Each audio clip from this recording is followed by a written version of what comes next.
خو د اعلیحضرت محمد ظاهرشاه لخوا په 1340 هجري لمریز کال کې د پلخشتي جومات ته نوره پراختیا ورکول شوه او د اسلامي هیوادونو د عصري معمارۍ په سبک کې د جومات د اوسنۍ ښکلي او عصري ودانۍ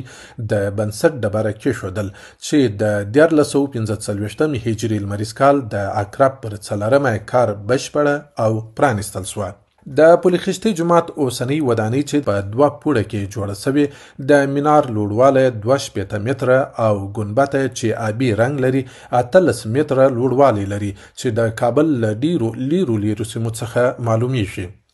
د پلخشتي جومات اوسنۍ ودانۍ په یو وخت کې د 3000 لمونځ کوونکو ځای لري او د جومات ټول رواکونه، زینې، دهلیزونه او دیوالونه په شفاف رنګه سنگ مرمر باندې ښکلي شوي دي.